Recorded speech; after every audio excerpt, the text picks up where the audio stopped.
নির্বাচনের তফসিল দিয়েছেন, কতটুকু নির্বাচনের পরিবেশ আছে, সে নিয়ে গোটা দেশের মানুষ উদ্বিগ্ন। এই অবস্থায় নির্বাচন তো হবে না যদি এই অবস্থা চলতে থাকে। আর একটা মহল তো চাচ্ছে যে নির্বাচন যাতে না হয়, নির্বাচন বানচাল করে দেশে আরেকটি বিদেশি মদতপুষ্ট সরকার গঠন করা, 111-এর মতো আরেকটি সরকার গঠন করে ওই পতিত স্বৈরাচারী শক্তিকে কামব্যাক করানো, যে শক্তির বিরুদ্ধে এদেশের জনগণ গণপ্রতিরোধ গড়ে তুলেছিল এবং জনগণের সেই গণপ্রতিরোধের মুখে তারা দেশ থেকে পালিয়ে গিয়েছিল। বিভিন্ন শীর্ষ সন্ত্রাসীরা কারাগারে যারা ছিলেন তারা জামিনে বের হয়েছেন।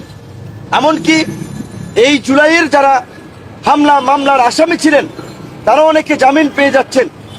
মানি লন্ডারার থেকে শুরু করে খুনি অনেকেই জামিন পেয়ে যাচ্ছেন।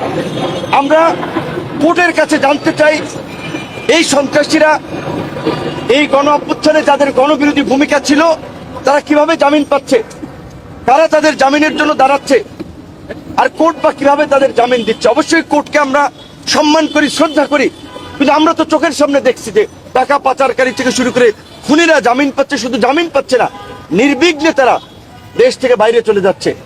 সর্বশেষ আমি একটি ঘটনা আপনাদের সাথে শেয়ার করতে চাই।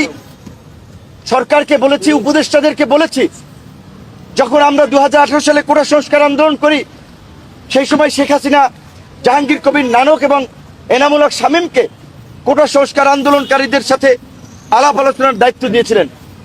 তারা গল্পের ছলে আমাদেরকে বলেছিলেন 2006 সালে বিএনপির ক্ষমতার শেষ দিকে তারা কিভাবে 28 অক্টোবরে ওই লগি বৈঠার তাণ্ডব থেকে শুরু করে দেশে অস্থিতিশীল পরিস্থিতি সৃষ্টি করেছিল, কিভাবে সীমান্তের ওই পার থেকে এই পার ঢুকে সিম পাল্টিয়ে তাদের নেতা কর্মীদের সাথে যোগাযোগ করে নাশকতা করেছিল এবং সেখানে কিভাবে সহযোগিতা করেছিল বিএসএফ তথা আমাদের এই প্রতিবেশী দেশের গোয়েন্দা সংস্থা।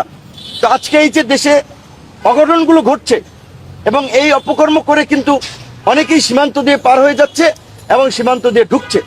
কাজেই সীমান্তে কঠোর একটা নজরদারি ব্যবস্থার পাশাপাশি দেশের অভ্যন্তরীণভাবে আমরা মনে করি যৌথ বাহিনীর একটা সাঁড়াশি অভিযান পরিচালনা করা দরকার। এই যে আপনার অস্ত্র উদ্ধার, নির্বাচনের আগে যে অভিযান চলে, অবৈধ অস্ত্র তো আমরা দেখছি পত্রপত্রিকায়। এমনকি আমরা দেখলাম যে কিছুদিন আগে ট্রেনে করে আপনার গান পাউডার, পিস্তল, ম্যাগাজিন, অস্ত্র সহ আপনার বিভিন্ন সামগ্রী আসছে। সেগুলো যদিও সে সময় সেনাবাহিনী হাতে ধরা পড়েছিল। তো এই অভিযান পরিচালনা আরো জোরদার করতে হবে। সোশ্যাল মিডিয়াতে হুমকি দিচ্ছে, আমাদেরকে হুমকি দিচ্ছে। এই ওসমান হাদি কোনো ব্যক্তি না, ওসমান হাদি জুলাইয়ের একটা চরিত্র।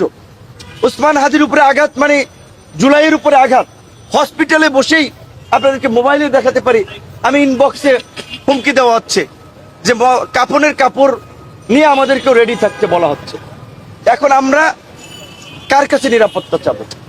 কয়জনকে সরকার নিরাপত্তা দেবে? আমরা ব্যক্তিগতভাবে নিরাপত্তা চাই, আমরা দেশকে নিরাপদ করার দাবি জানাই সরকারের।